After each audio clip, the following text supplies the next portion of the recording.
I want to spend a few moments talking about a story.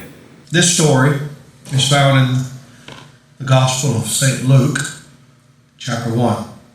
So to set the scene, we have Zechariah the priest. He is in the holy place.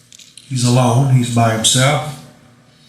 And an angel appears to him. The text says, "And there appeared to him an angel of the Lord standing on the right side of the altar of incense.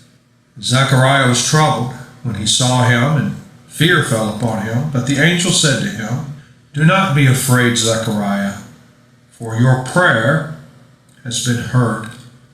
Your wife Elizabeth will bear you a son, and you shall call his name John.'" Let's focus on this particular part.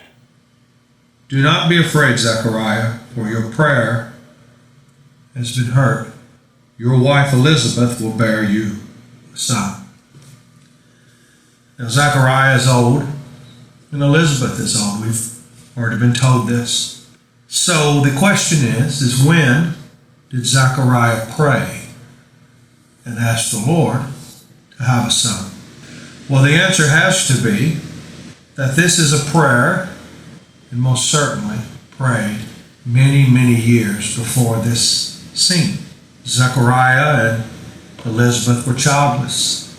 In the culture that they lived in, it was a shame to be childless. So most certainly, not too many years in to their marriage, I have no doubt that Zechariah, being of the priestly line, found himself in the temple asking Yahweh, "Please give me and my wife a child." Now, he may have prayed that prayer just once, but I have no doubt that he probably prayed that prayer quite often. Elizabeth probably prayed many times the same prayer. Maybe they prayed the prayer together sometimes. Maybe they prayed it over years.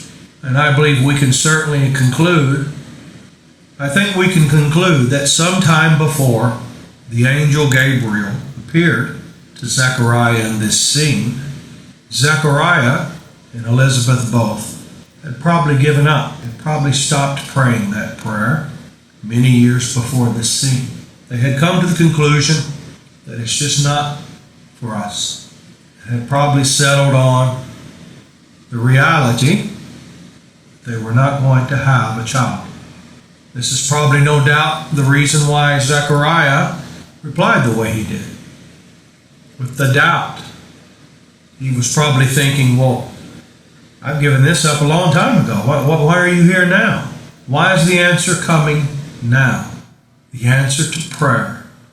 The answer to Zechariah's prayer that he had prayed so long ago, many years before. Zechariah had prayed that prayer. Zechariah had even given up on that prayer. But God did not give up on that prayer.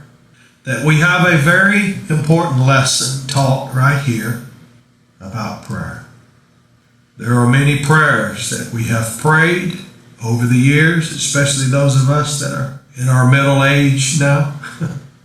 Many, many prayers. Some of them we've probably stopped praying long ago, but God heard them. Yes, He did.